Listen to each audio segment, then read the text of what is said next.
podem confiar que o trabalho está sendo bem feito, está havendo dedicação, empenho, boa vontade e com um pouquinho de sorte o Brasil vai ser novamente campeão do mundo. O que a gente tem procurado fazer é organizar o time brasileiro sem a bola, nada mais do que isso. Eu mexi 5 vezes no meio de campo, mexi na frente, mexi no time todo e foi um jogo que serviu para observação. O Brasil tentou ganhar o jogo, não conseguiu, foi nos pênaltis e acho que foi merecida pela grande campanha do Brasil durante a competição. Ele não tinha bola de cristal, tinha sim os cálculos de professor, uma atração estranha pelos números. Sabia quantos gols de bola parada tinham sido feitos na última Copa. E treinava os jogadores com bola parada. Para cada treino, uma aula. Para cada argumento, uma estatística. Foram 29 chutes ao todo. 29 shots all told. Foram 9 situações reais de gol. 9 real situations of goal. E eu acho que 1-0 não diz o que foi a supremacia do Brasil. Só não se explicou bem quando resolveu desafiar a mais sagrada lei do futebol, o placar. A bola não entrar é um detalhe mínimo, entende? Francamente, ele surpreendeu até os parreiristas. Tinha, sim, a teimosia de um técnico. Raí não estava bem e lá punha ele de novo Raí em campo, tentando demonstrar uma equação que o Brasil não entendia. O país implorou: Ronaldo. Eu queria ver o Ronaldinho jogando. Eu acredito que tem que conservar esse time e colocar o menino Ronaldo. Tem que colocar o Ronaldo lá dentro. Tem que botar mais um atacante, Ronaldo. Ronaldo, aquele guri bate um bolão. Até a mãe do treinador pediu. Você sempre foi uma criança obediente? Não, disciplinado. Porque a sua mãe quer ver o Ronaldo jogando. Você vai obedecer? Até a dona Geni, já não chegam os palpiteiros que tem por aí. Até a minha mãe, é brincadeira, sério, de verdade? Ela falou que quer ver o Ronaldo jogando. Desconhecia essa faceta da dona Geni. Quer escalar o time também, nem na minha casa? Não dá. Mas o Ronaldo falou que gostaria que você obedecesse a sua mãe. Nesse caso, eu vou desobedecer a dona Geni por enquanto. Ele nem experimentou. Do seu 4-4-2 nunca abriu mão. Crítica e povo pediam, pelo amor de Deus, futebol de ataque, a tradição do Brasil. Ele serenamente respondia: Time técnico com eficiência. Magia e sonho já passou em futebol. Quando chegamos aos minutos finais da prorrogação contra a Itália, finalmente entra o terceiro atacante, Viola. Verdade seja dita, ele tinha muita paciência. Acossado pelos microfones, sempre manteve a compostura. Construiu seu time investindo naquilo que acreditava e que nunca foi a especialidade da casa, a defesa. Convocou seus homens e manteve a ordem e autoridade, até que conseguiu provar para os 150 milhões de torcedores que ele, Carlos Alberto Parreira, diplomado na universidade e perna de pau com a bola, podia ganhar o tetracampeonato. Parreira teve 3 anos para preparar o Scratch campeão. Nas eliminatórias, em 93, nos deu um tremendo susto. Sem Romário, que não gozava da simpatia do técnico, o Brasil empatou com o Equador 0-0. Perdeu para a Bolívia de 2-0. E empatou ainda com o Uruguai 1-1. Parreira passou pelo seu primeiro grande teste popular. Foi por pouco que quase perdemos um lugar de honra na história do futebol. O de ser o único país do mundo a participar de todas as Copas. É bom não subestimar a inteligência dos torcedores.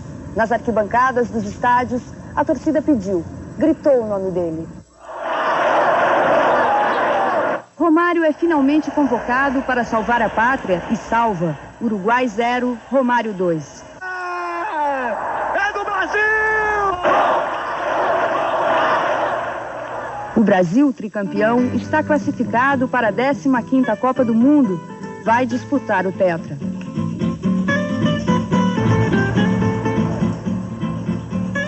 Não adianta muito falar de experiências passadas. Quando se entra em campo, é sempre a primeira vez. Sempre uma estreia. Por mais favoritismo que se atribua a um time, aqui o que conta é o imponderável. O futebol é um esporte impreciso como a vida. Por isso mesmo, dramaticamente belo.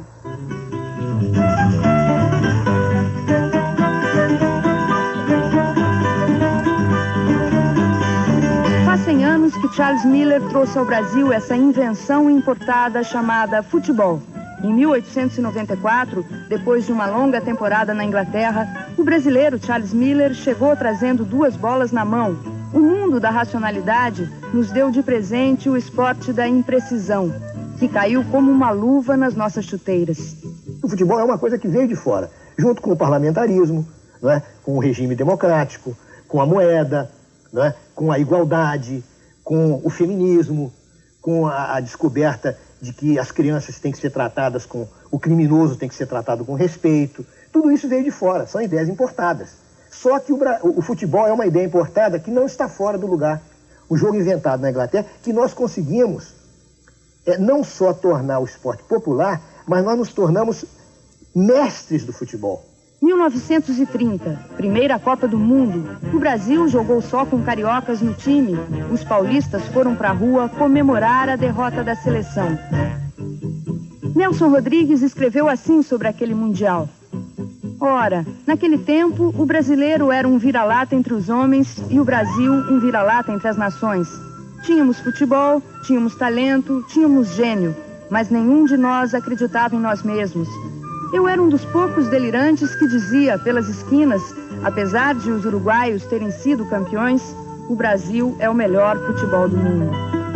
Na década de 30, o Brasil já produzia craques em série. O futebol, essa invenção moderna criada para disciplinar os operários europeus, tinha enfim uma nova pátria.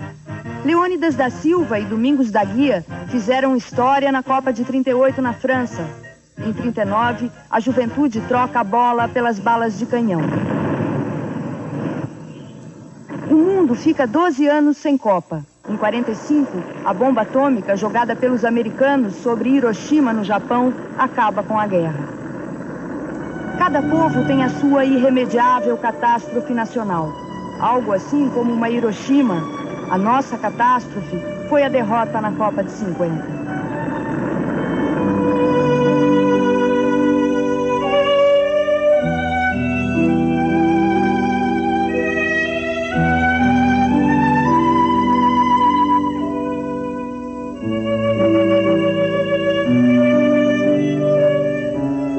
Se eu não tivesse ido para Bangu, acho que eu deixava nesse dia de jogar. Eu passei assim uma semana sem poder dormir. Ou eu ia dormindo, eu sonhava que o jogo não havia acontecido. Mas e a tristeza? O senhor carregou por muito tempo? Não deixava eu esquecer, acontece isso. Fiquei toda vez que jogar Brasil e Uruguai, pegar um telefone para cá, pedir a vingança. A tristeza brasileira se despediu em 58. A alegria viajou de avião para os campos da Suécia no banco de reserva. Garrincha, Vavá, Zito e um garoto chamado Pelé. Todo o Brasil dizia, me levar um menino de 17 anos é um louco. Eu digo, bom, então eu sou louco, mas tá, vou levar mesmo. E ele foi. Ninguém acreditava que a seleção brasileira pudesse ser bem-sucedida. Modernização e progresso eram as palavras mais valorizadas no Brasil. Iríamos crescer 50 anos em 5 com o presidente JK.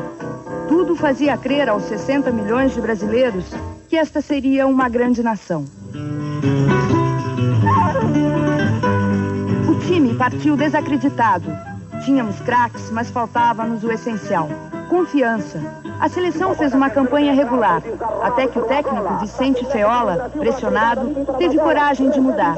Escalou 4 reservas: Vavá, Garrincha, Zito e Pelé, que estava no banco por causa de uma contusão. Tenta levantar para Pelé, escorregou na hora para o centro, domina, tira um espetacular, eu acho que esse gol foi um gol que definiu a minha vida. Se todos fossem iguais a você, que maravilha dizer.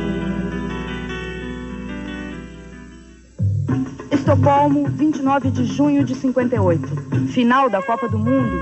O time brasileiro que entrou em campo era este: Gilmar, Djalma Santos, o capitão Bellini, Orlando e Nilton Santos, Zito e o mestre Didi, Garrincha, Vavá, Pelé e Zagallo. Vai foi de goleada. Brasil 5, Suécia 2. Vai empatar a partida para a equipe brasileira. Gol do Brasil! Gol! A taça do mundo é nossa. Com brasileiro não há quem possa. Sim, depois de 58, o brasileiro deixou de ser um vira-lata entre os homens e o Brasil um vira-lata entre as nações. O brasileiro tem de si mesmo uma nova imagem. Ele já se vê na generosa totalidade de suas imensas virtudes pessoais e humanas. Eita, esquadrão de ouro, é bom no samba, é bom no coro.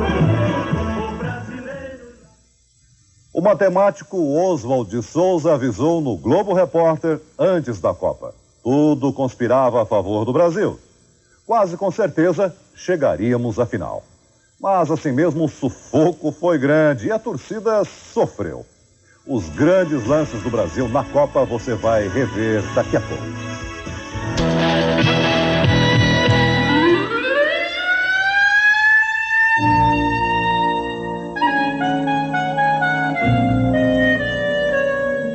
Estados Unidos da América. O sonho de consumo de muitos brasileiros abre os seus campos para 23 nações. O império que o sonho americano construiu com a mão dos latinos, pela primeira vez vai sediar uma Copa do Mundo. Estados Unidos da América. Mais de 250 milhões de habitantes.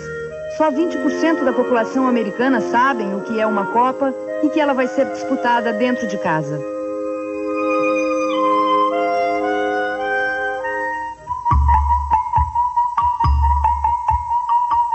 Ao sul do continente, numa inflação de mais de 40% ao mês, os jogadores da seleção brasileira embarcam na noite de 25 de maio. Os 22 escolhidos partem ouvindo os gritos de uma torcida profética.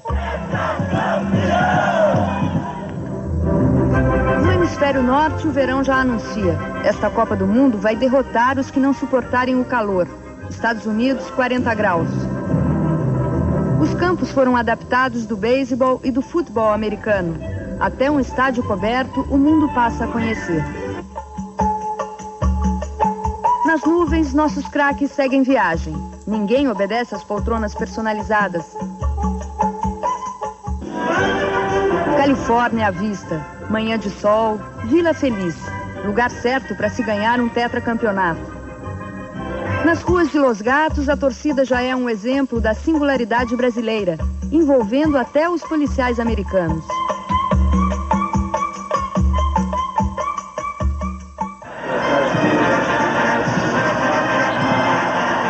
De junho, o Brasil estreia na Copa contra a Rússia. A seleção canarinho entra em campo de mãos dadas. O Brasil inteiro aguarda o futebol brasileiro em campo.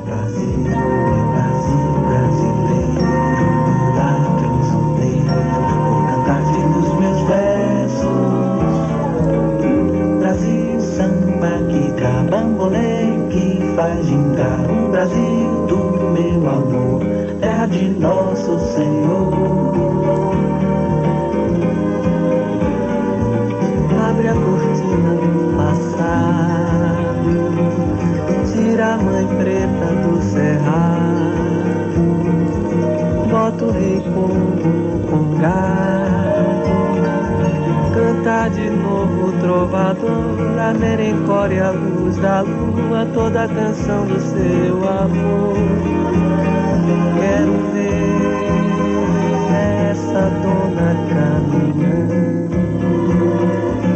pelos salões arrastando o seu vestido rendado. Esse coqueiro que dá cor, onde eu amarro a minha rede, nas noites claras de luar. Foi essas fontes murmurantes onde eu mato a minha sede, onde a lua vem brincar. Esse Brasil lindo e incrível, meu Brasil brasileiro, terra de samba e pandeiro.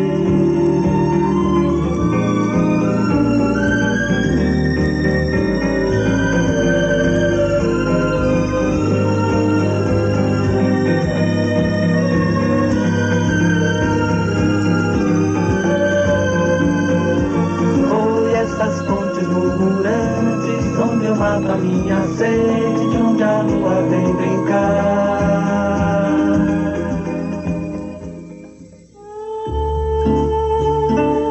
Na noite de sábado, véspera da final, a vigília da vitória foi dentro de casa. Copacabana nunca viu tão poucas almas. Nelson Rodrigues não soube dizer em outras Copas o que é pior, se o sofrimento da dúvida ou a angústia da certeza. Num desanimado forró na praia, alguns bêbados antecipados do Tetra. Hoje eu não durmo, nem hoje e amanhã. 17 de julho. Nenhuma guerra talvez fosse capaz de varrer de uma cidade a presença humana como o futebol. Nas favelas onde nem cabe gente, cabe uma pequena TV. Os que não conseguem sofrer em família vão à praia dividir a ansiedade. Macumba na areia de Copacabana, disso os italianos também entendem. O telão já está montado e o jogo não começa. Uma escola de samba tenta distrair a torcida. Passa-se uma eternidade que tem que ser preenchida com bola.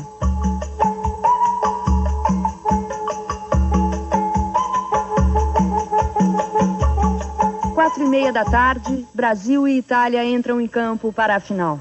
O mundo já viu esse filme 24 anos atrás. Cidade do México, Estádio Azteca. 90 milhões de torcedores festejam gols memoráveis.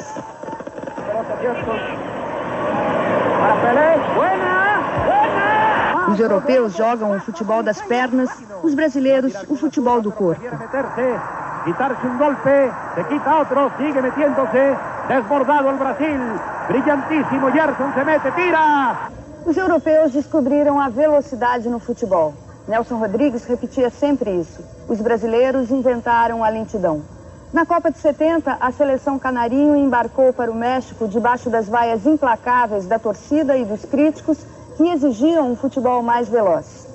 A velocidade tão falada dos times europeus, que era a musa do futebol moderno, não foi muito longe. O Brasil ganhou o tricampeonato andando dentro de campo. Pode haver um certo exagero do cronista. Os brasileiros, às vezes, disparavam atrás da bola. A altitude da Cidade do México atrapalhou a correria europeia. Em 70, o futebol não era o atletismo de hoje. Um jogador corria uma média de 6 quilômetros por partida. Hoje corre 10 ou 12 quilômetros. Havia dribles magistrais e lances ainda mais antológicos do que os gols.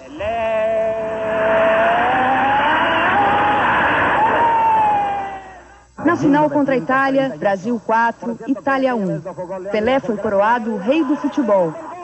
Foi tanta felicidade para o homem brasileiro que a política do general Médici, presidente do Brasil, capitalizou os resultados. A taça era de fato nossa. Ninguém mais poderia roubá-la. Só um ladrão. O futebol de 70 virou uma lenda no mundo inteiro.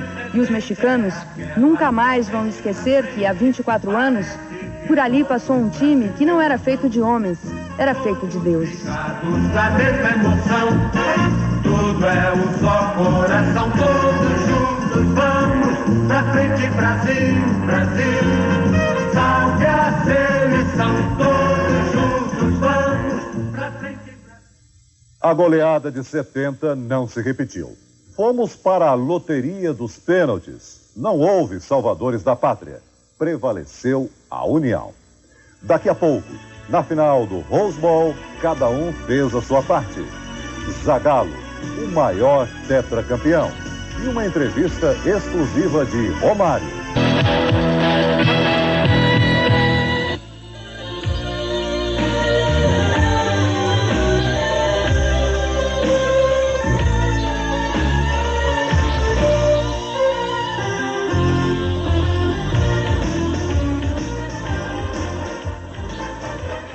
Los Angeles, estádio Rose Bowl.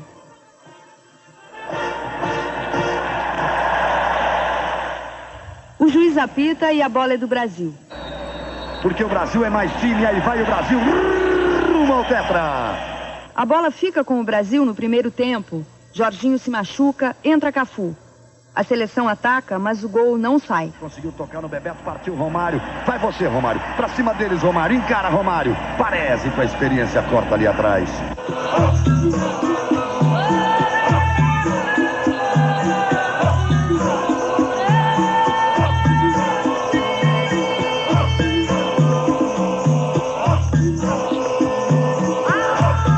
A bola fica com o Brasil no segundo tempo. A seleção ataca ainda mais e a Itália defende.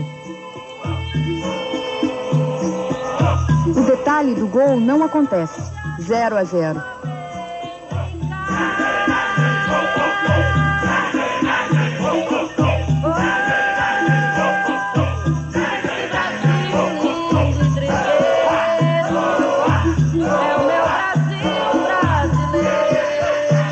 Começa a prorrogação. O Brasil luta em campo. O preparo físico da nossa seleção impressiona. Romário perde a chance de gol. A Itália resiste em campo, bravamente. 0-0. Nervosismo, discussão.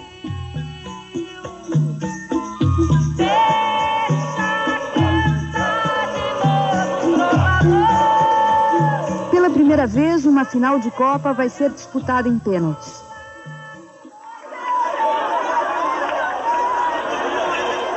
Anos de sofrimento, né? Pô, agora tá na nossa hora, né?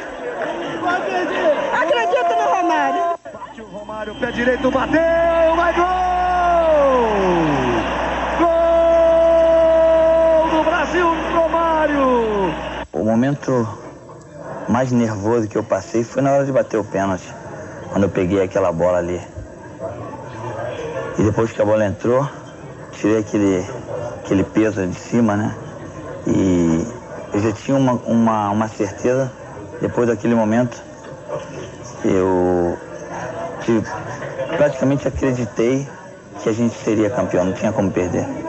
Está nas mãos do goleiro Tafarel e ele pega. Tafarel, vai que é sua, Tafarel! Estávamos rezando, nós estávamos pedindo, principalmente para o Tafarel segurar ali, como ele segurou. Está nos pés exaustos do atacante italiano Roberto Baggio.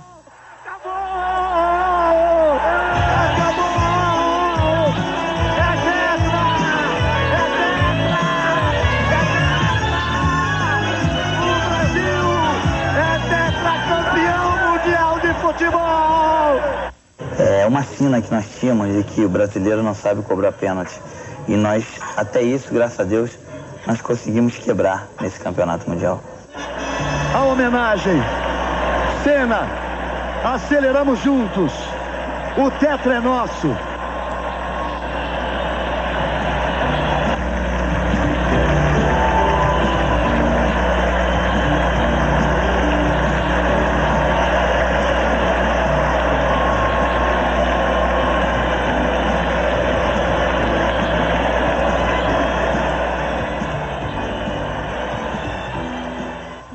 Ele beijou 4 vezes a taça, 4 vezes campeão. Ao lado de Parreira, Zagallo fez a coordenação da seleção tetracampeã. Foi tri em 70 como técnico, campeão em 58 como jogador e bi em 62 também como ponta esquerda.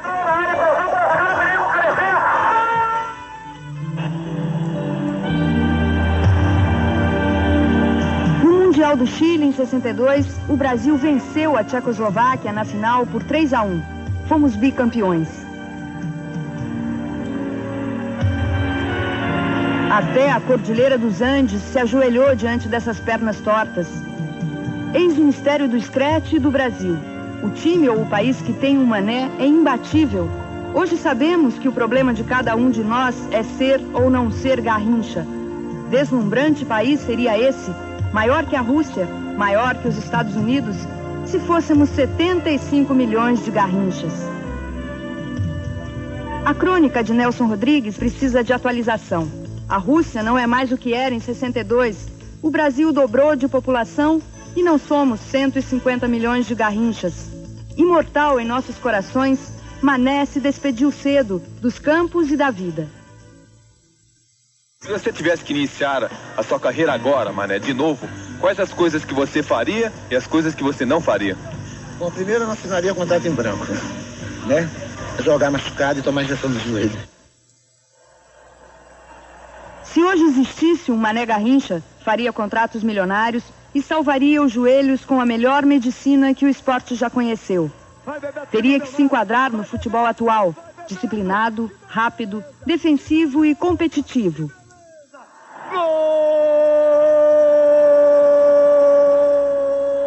O time que nos trouxe o Tetra encontrou uma química perfeita para a vitória, a união entre os jogadores.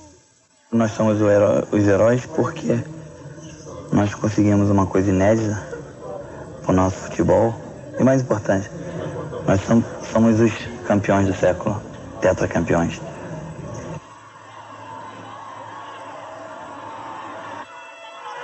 Nós sabíamos que íamos ser bem recebidos, mas no fundo nós não esperávamos tudo isso.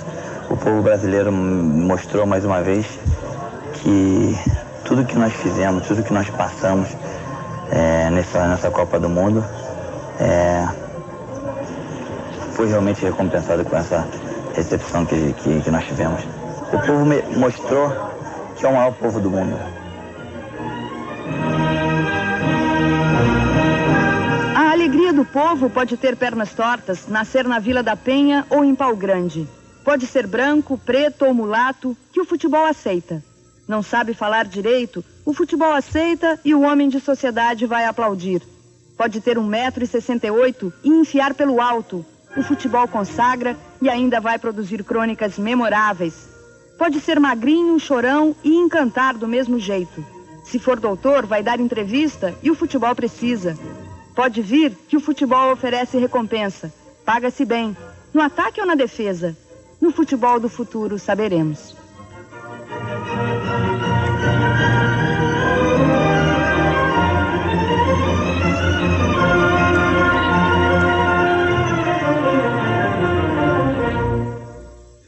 O melhor futebol do mundo fez de um brasileiro o chefe da maior organização esportiva do planeta. Daqui a pouco, a vida e os projetos do presidente da FIFA, João Havelange, o brasileiro mais poderoso da Terra.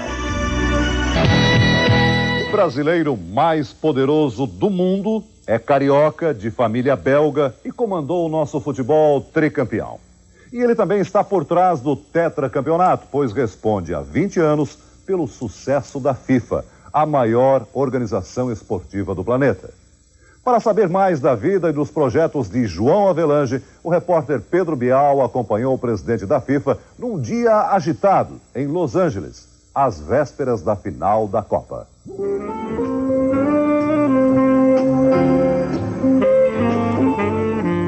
Fim da tarde em Beverly Hills. A elite dos cartolas do esporte mundial se reúne para homenagear o brasileiro mais poderoso do mundo.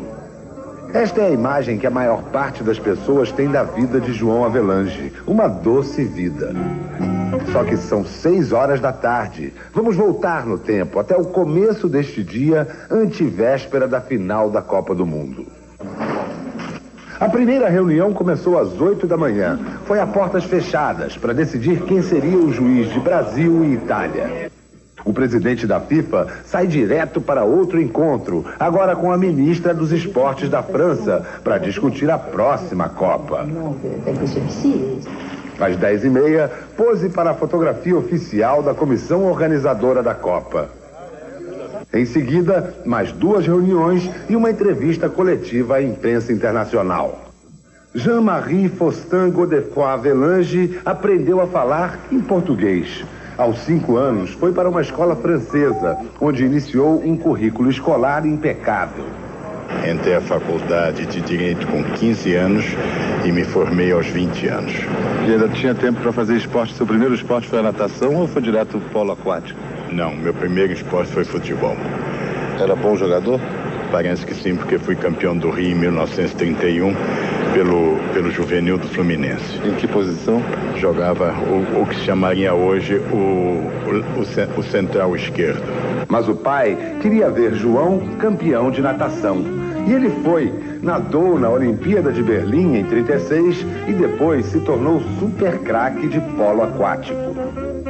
Só que a vocação dele era a política esportiva. Começou a carreira em São Paulo e logo chegou à presidência da Confederação Brasileira de Desportos. João Avelange é um fenômeno de autocontrole. Na abertura da Copa dos Estados Unidos, até Henry Kissinger tirou o paletó derretendo de calor. Avelange não. Ele não sente calor nem frio. Domina as sensações térmicas em nome de suas ambições. Um diplomata deve ter um equilíbrio permanente e eu procuro ter esse equilíbrio. Mas, naturalmente, quando determinados assuntos saem dos eixos, nós devemos ser firmes nas nossas convicções, nas nossas decisões e nas nossas determinações.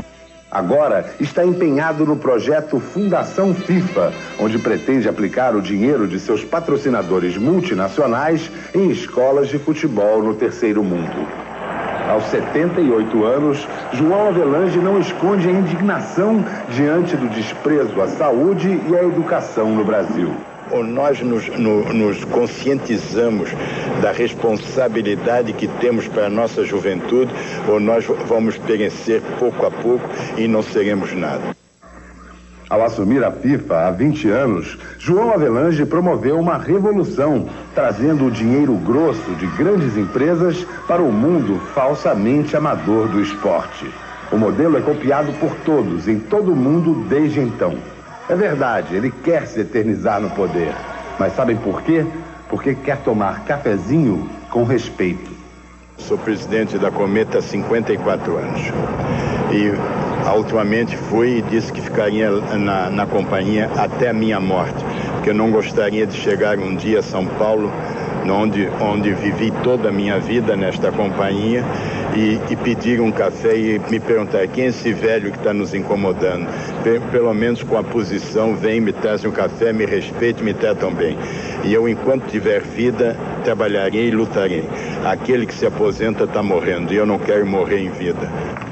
Por isso, quem vê João Avelange recebendo um troféu por suas realizações nesse fim de tarde em Los Angeles, erra ao chamar isto de doce vida.